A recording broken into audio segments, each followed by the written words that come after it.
जब से नरेंद्र मोदी सरकार ने 2014 में कांग्रेस की सरकारी रसूख को भारत की मानचित्र से खत्म करना शुरू किया, धीरे धीरे दूसरी पार्टी भी या तो क्षेत्रीय पार्टी बनकर रह गई या अपने राज्य में सिमटती चली गई।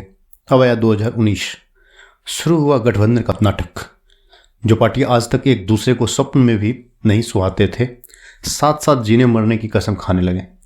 मायावती फुआ बनी तो नीतीश जी चाचा, राहुल को साथ मिला अनपढ़ तपस्वी और तेजस्वी का, और डॉक्टर कन्हैया का। फिर भी साथ नहीं बची कांग्रेस की सानिध्य पा चुकी किसी भी पार्टी की।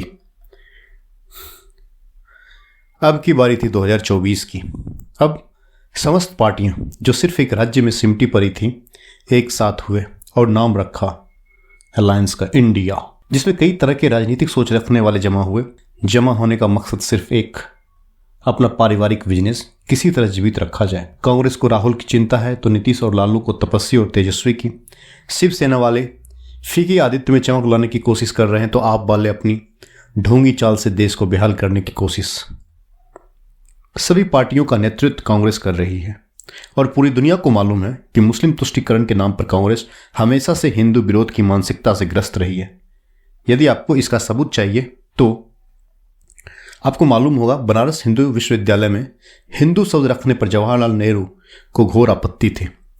उन्होंने उस शब्द को हटाने के लिए कहा था। पंडित मदन मोहन मालवीय पर दबाव भी डाला था। हालांकि उन्होंने अलीगढ़ मुस्लिम यूनिवर्सिटी में मुस्लिम शब्द रखने पर कभी आपत्ति नहीं जताई। आज़ादी के बाद जब वल्लभ भाई पटेल ने सोमनाथ मंदिर के दोबारा निर्माण की कोशिश शुरू की तो जवाहरलाल नेहरू इसका भी लगातार विरोध करते रहे। यहां तक कि तब के तत्कालिक राष्ट्रपति राजेंद्र प्रसाद जब वहां गए तो उन्होंने बाकायदा उन्हें जाने से मना और विरोध भी दर्ज किया था। वंदे मातरम को राष्ट्रीय गीत बनाने पर जवाहरलाल नेहरू ने आपत्ति जताई थी। उन्हीं की आपत्ति के बाद मुस्लिमों का मनोबल बढ़ा, जिससे आज तक मुस्लिम वंदे मातरम गाने का विरोध करते हैं। 7 नवंबर 1966 दिल्ली में हजारों नागा साधु गाय की हत्या बंद होनी चाहिए की मांग कर रहे थे। दिल्ली में ही इंदिरा गांधी ने जालियांवाला कांड दोहराया और जनरल डायर की तरह हजारों नागा साधियों को ऊपर गोलियां चलवा दी। इस गोलीबारी में 7 साधुओं की मौत हुई थी। यही नहीं, उस समय गौभक्त माने जाने वाले गुलजारी लाल नंदा को इंदिरा गांधी ने गृह मंत्री पद से हटा दिया था। और आपको मालूम होगा कि गुलजारी लाल नंदा भारत के पंडित जवाहरलाल नेहरू की मृत्यु के बाद और लाल बहादुर शास्त्री के मृत्यु के बाद 2 बार भारत के प्रधानमंत्री बने थे। उसे इंदिरा गांधी ने गृह मंत्री पद से हटा दिया था। 2007 में कांग्रेस सरकार ने सुप्रीम कोर्ट में हलफनामा देकर कहा था कि राम, सीता, हनुमान और वाल्मीकि काल्पनिक किरदार है, इसीलिए राम सेतु का कोई धार्मिक महत्व नहीं माना जा सकता। आपको यह भी जानकारी होगी कि कांग्रेस ने पहली बार मुस्लिमों को हज में सब्सिडी देने और अमरनाथ यात्रा पर टैक्स लगाने का पाप किया। दुनिया के किसी भी देश में हज में सब्सिडी नहीं दी जाती है और यह सिर्फ भारत में होता है, जिसकी शुरुआत कांग्रेस ने की थी। मोदी सरकार ने इसे खत्म कर दिया है और जब से ये इंडिया अलायंस तैयार हुई है, इसकी मानो एक राजनीतिक छेप सबको दिखाई देना शुरू हो गया है। हिंदुओं की भावनाओं को अपनी कार्य और कटुवानी से आहत करने की संगठन में शामिल हर पार्टी आलाकमान के द्वारा दी जाने वाली आदेश के अनुसार काम पे लग गए हैं। बिहार के मुख्यमंत्री नीतीश कुमार ने साल में जितना भी हिंदू पर्व बचा हुआ है सभी की छुट्टी रद्द करने की घोषणा कर दी है। Congress chief on the paper खड़गे जी ने कहा कि यदि मोदी को वोट दिया तो सनातन धर्म की सरकार बन जाएगी। पिछले साल आप पार्टी के लोग तो यहां तक कह दिए कि राम और कृष्ण की पूजा नहीं करूंगा और उन्हें ईश्वर नहीं मानूंगा, और वह भी एक सभा में सबों जितने भी लोग वहां एकत्रित हुए थे सबों से शपथ दिलवाए कि ब्रह्मा विष्णु महेश को वो ईश्वर नहीं मानेंगे, राम और कृष्ण की पूजा नहीं करेंगे। आप किसी को पूजा करने का अधिकार, आप उसके बारे में शपथ कैसे दिला सकते हो सबको? आरजेडी का एक नेता कहता है कि रामचरित मानस समाज में नफरत बोता है। तमिलनाडु में मुख्यमंत्री का बेटा उदयनिधि स्टालिन कुछ भी अनाप शनाप बोल देता है।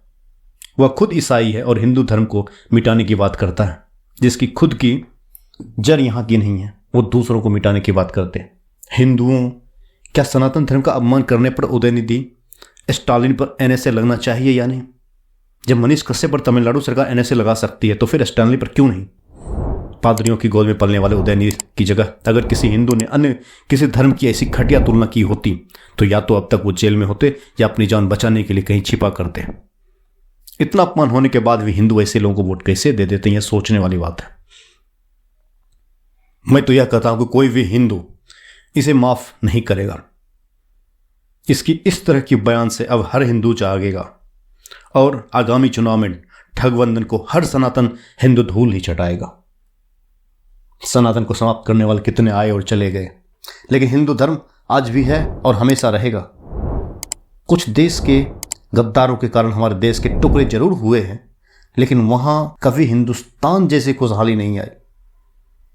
पाकिस्तान के लोग भारत की तरफ टुकटुकी लगाकर देख रहे हैं कि काश भारत में वो आज होते तो खूब खाते मजे से रहते।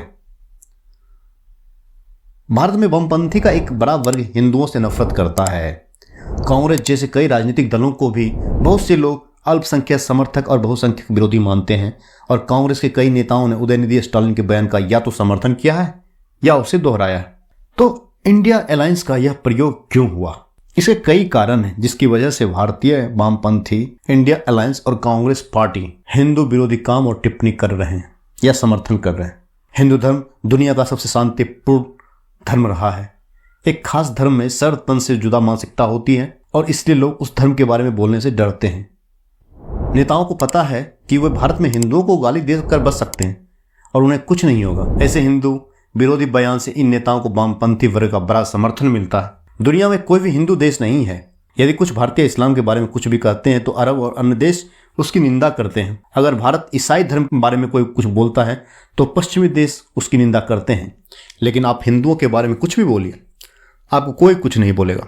भारतीय वामपंथी, उनमें अधिकांश जन्मजात तो हिंदू हैं, खुद हिंदू विरोधी हो गए। वे बस किसी न किसी रूप में हिंदुओं के हर रीति रिवाज और त्योहार पर हमला करेंगे। भारत में हिंदुओं और हिंदू रीति रिवाज को गाली देना एक फैशन बन गया है। जब सीपीआई का हेड सीताराम येचुरी बोलता है कि रामायण की कहानी काल्पनिक है तो उससे पूछना चाहिए हमें कि गलती आपके माँ बाप की थी जो आपका नाम एक साथ ही सीता भी रखा और राम भी रखा। कई बार कांग्रेस पार्टी हिंदू विरोधी रुख अपना लेती है और उन्हें पता होता है उन्हें कुछ नहीं होगा।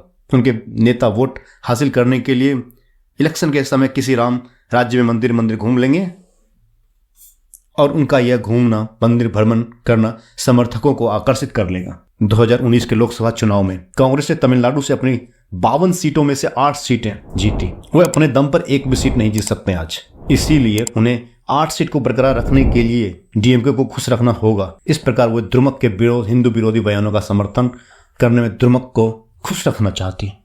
कांग्रेस स्टालिन के बयान का समर्थन कर भाजपा को अल्पसंख्यक विरोधी बयान देने के लिए उकसाने की उम्मीद कर रही है।